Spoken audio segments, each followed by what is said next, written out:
Our immune system is equipped with cells that form an army that help our body defend itself and fight foreign invaders. Some of these immune cells, called T cells and B cells, are programmed to get rid of foreign invaders like viruses and bacteria. T cells release toxins against the foreign invaders, and B cells make antibodies to neutralize them. We have known for some time that our immune cells can recognize cancer cells as foreign invaders and attack them by secreting special factors or weapons. How can our immune cells do this? The organs of our body are composed of billions of cells. These cells contain thousands of proteins that act like worker bees and are responsible for the function of our cells. These proteins break into small parts called peptides. Some of these travel to the surface of our cells and are presented by molecules called MHC or HLA. T cells continuously scan the surface of these cells through the T cell receptor or TCR. The TCR works as a barcode scanning machine, and the peptides presented on the cells are unique barcodes. This function of the T cells is called surveillance. If T cells recognize these peptides as normal, then the T cells move on. But if the peptides come from foreign invader proteins, then the T cells get activated to attack the invader cell with weapons to eliminate it. The T cell secretes certain proteins and chemicals called cytokines and factors. These molecules punch holes into the cells that contain the invading organisms. Proteins are your body's basic building blocks. They allow your cells to divide, rest, and function properly. But sometimes these proteins get changed or mutated. For example, smoking leads to mutations that make abnormal proteins in our lung cells. Sometimes when these proteins are changed, they stop functioning normally. This makes the cell become cancerous by making it grow and divide to become cancer. These mutated proteins are also broken down into smaller pieces and are presented as peptides on the surface of the cancer cell. These abnormal peptides are recognized by the TCR as foreign and activate the T cells to kill the cancer cells. But if the immune system can recognize and eliminate cancer, then why do people develop cancer?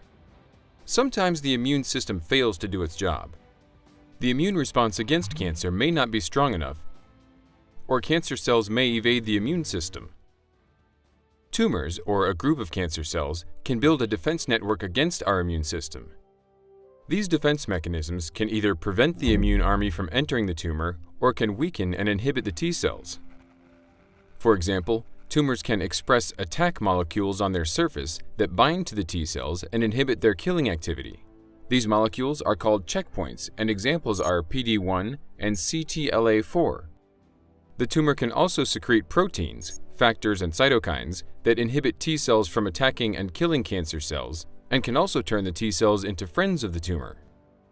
These cells can then deactivate other T cells. These traitor T cells are called T regulatory cells and are the enemy of the killer T cell army. The field of immunotherapy has shown great progress toward a cure for cancer, after working at it for many years with some major recent breakthroughs. Immunotherapy is actually one of the most important revolutions in the history of medicine. What are the different types of immunotherapy? Immunotherapy functions in two primary ways: by enhancing the immune system and making them stronger, and by using drugs that help inhibit the suppressive immune environment of the tumors. One enhancement method is to create vaccines. Foreign antigens can be identified by identifying mutated proteins in the tumor. These mutated proteins, called neoantigens, can be given as a cancer vaccine. The cancer vaccine is developed to activate the patient's own T cells against the foreign antigens. Like the flu vaccine fights against the viruses, the tumor vaccine fights against the foreign tumor cells. Now that the T cells are trained by the neoantigen vaccine, they go around the body to find those specific mutated antigens and will locate them on the tumors. Another enhancement approach is adoptive T cell transfer, where T cells are taken out of the patient's body, grown in the laboratory, and educated to recognize cancer or even modified to become much stronger. These fighter cells are then transferred back into the patient. A third enhancement approach is using stimulating factors called cytokines. Cytokines are stimulating proteins like interleukin 2, 7, 12, and 15 that cause the T cells to significantly multiply and get stronger. A fourth enhancement approach uses agonist antibodies such as anti-OX40, anti-GITR, and anti-41BB and others to cause the T cells to grow and strengthen. This allows the enhanced T cell to overwhelm the cancer cells. A second approach to immunotherapy. Strategies have been developed that knock down cancer defense mechanisms.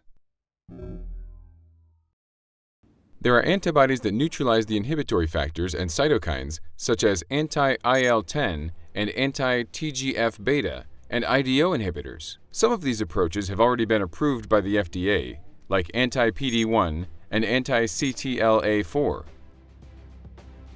For example, patients in this clinical trial have melanoma, a kind of skin cancer. 50% of people with advanced melanoma die in 12 months until recently. Patients were treated with antibodies against both CTLA-4 and PD-1. Growth of the melanoma tumor in different patients was recorded and plotted out in a graph. The growth lines show that targeting both CTLA-4 and PD-1 encourages T cells to fight cancer. With this combination approach, 70% of patients with advanced melanoma continue to survive more than 3 years.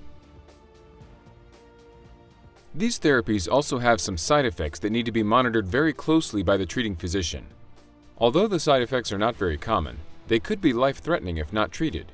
These side effects are treatable, especially if discovered early, which include diarrhea because of inflammation in the intestine, include some endocrine diseases that lead to weakness, thyroid dysfunction, or diabetes, and other side effects that need to be discussed with the treating team.